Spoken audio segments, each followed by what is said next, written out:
Hi hello இன்னைக்கு ரொம்ப சூப்பரான ஹாஃப் அன் ஹவர்லேயே ஒரு கேரளாவோட லஞ்ச் மெனு தாங்க இந்த வீடியோவில் நீங்கள் பார்க்க போகிறீங்க. பாருங்களேன், இந்த மாதிரி பசங்க உங்கள் வீட்டில் இருக்குவாங்களா? எக்ஸாம் முடிஞ்சு வந்து கால்குலேஷன் பண்ணி கவலைப்படுற பசங்க இருந்தால் எனக்கு கமெண்ட்ல சொல்லுங்கள். அதுக்கப்புறம் லஞ்ச் மெனுக்கு போகலாம். இப்போ வந்து பருப்புல வந்து தண்ணி ஊற்றி சின்ன உள்ளி, தக்காளி, அதே மாதிரி வெள்ளை பூண்டு, 2 பச்சை மிளகாய் எல்லாம் போட்டுட்டு கொஞ்சோண்டு மஞ்சத்தூள், கொஞ்சோண்டு மிளகாத்தூள் எல்லாமே போட்டுட்டு இப்போ வந்து குக்கரை வந்து ஆன் பண்ணி விட்டுறேன். பருப்பு நல்லாவே வேகட்டும். அதுக்குள்ளே வந்து முட்டையும் வந்து அவிக்கிறதுக்காக வச்சிடலாம். இது வந்து ஹாஃப் அன் ஹவரில் என்னடா குக் பண்ணுறான்னு நினச்சிட்டு இருந்தீங்களா? என்னன்னா பொண்ணு வந்து எக்ஸாமுக்கு போயிருந்தா, அதனால கவலைப்பட்டுக்கிட்டு இருந்தேன். அவ வந்ததுக்கு அப்புறமா தான் சமைக்கிறேன் 12:30 மணிக்கு.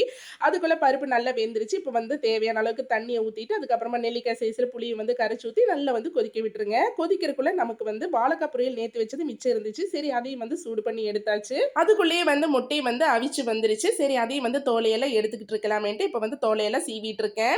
இந்த மாதிரி ஒரு வேலை செய்யும்போதே நிறைய வேலைகள் வந்து இன்க்ளூடிங்கா செய்யறது வந்து எல்லா பெண்களோடையுமே பழக்கம் தான். இது வந்து ஆம்பளைக்கு வந்து இந்த ஒரு இது இருக்குமான்னு எனக்கு தெரியல. ஆனா வந்து பெண்களுக்கு வந்து ரொம்பவே இருக்குது. என்னோட ஹஸ்பண்ட் ஒரு வேலை செய்யறதானா அந்த வேலை மட்டும்தாங்க பண்ணுவாங்க. அதுக்கப்புறம் சொல்லுவாங்க, பாத்தியா இவ்வளவு சீக்கிரமா வேலையை முடிச்சிட்டேன்னு. ஆனா வந்து பெண்கள் வந்து அப்படி இல்லை. ஒரு 4 வேலையை ஒரே டைம்ல வந்து டக்குன்னு முடிச்சிருவாங்க. அதுதாங்க பெண்களோட டேலண்ட். இப்போ வந்து முட்டையெல்லாம் அவிச்சதெல்லாம் இந்த மாதிரி கட் பண்ணிட்டு மிளகாத்தூள், மஞ்சத்தூள், உப்பு சேர்த்து நல்லா தண்ணியில கரைச்சிட்டு இப்போ வந்து முட்டை கூட சேர்த்துட்டு நல்லா மிக்ஸ் பண்ணி எடுத்துக்கிட்டு அதுக்கப்புறமா ஒரு பேன்லயோ இல்லைன்னா தோசைக்கல்லையோ போட்டு வறுத்து எடுக்க வேண்டியதா. ரொம்ப சூப்பரா இருக்கும். இந்த மாதிரி செஞ்சீங்க ரொம்ப ஸ்பீடா வந்து ஒரு 10 நிமிஷத்துல வந்து இந்த மாதிரி முட்டை வந்து வறுத்து எடுத்துக்கலாம். அதுக்குள்ள இந்த முட்டையெல்லாம் நல்ல மசாலா எல்லாம் பிடிக்கட்டும். அதுக்குள்ள நம்ம வந்து குழம்பு தாளிச்சுட்டு வந்துடலாம். இப்போ வந்து ஒரு கடாய் வச்சுட்டு அதுக்கப்புறமா எண்ணெய் ஊற்றிக்கிறேன். இப்போ வந்து கடுகு, வரமிளகாய் எல்லாம் போட்டுட்டு நல்லா தாளிச்சதுக்கு அப்புறமா இப்போ வந்து சின்னுள்ளி, கருவேப்பிலை போட்டு நல்லா வதக்கி விட்டுக்கோங்க. நல்லா வத்தல் மாதிரி வதங்கி வரட்டும். நல்லா வதங்கி வந்த உடனே இப்போ வந்து புளி எல்லாம் கரைச்சி ஊற்றி நல்லா கொதிக்க வச்சிருந்தோம் இல்லையா பருப்பு, அதை வந்து அதில் ஊற்றி நல்லா மிக்ஸ் பண்ணி எடுத்துட்டு மூடி வச்சிருங்க.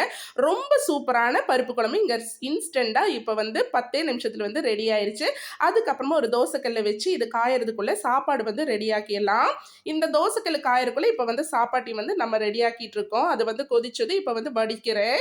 இந்த மாதிரி வடிச்ச சாப்பாடு வந்து சாப்பிட்றது வந்து உடம்புக்கு வந்து ரொம்பவே நல்லது. இங்கே கேரளாவில் வந்து ஒரு 95% வரைக்கும் ஆளுங்க வந்து இந்த மாதிரி வடிச்ச சாப்பாடு தான் சாப்பிட்றாங்க. நீங்களும் அதே மாதிரி ஃபாலோ பண்ணி பாருங்க. ரொம்ப நல்லதுங்க உடம்புக்கு. அதுக்கப்புறமா தோசைக்கல்லையில் காஞ்சிருச்சு. இப்போ வந்து முட்டை வந்து வறுத்து எடுத்துக்கலாம். இது வந்து ரொம்ப சிம்பிளாக ஒரு ஹாஃப் அன் ஹவர்லேயே நான் வந்து குக் பண்ணி முடிச்சுட்டேன். அதனால தான் உங்களுக்கு சொல்கிறேன், இந்த மாதிரி சிம்பிளான ஒரு லஞ்ச் மெனு நீங்களும் ஃபாலோ பண்ணி பாருங்கள்.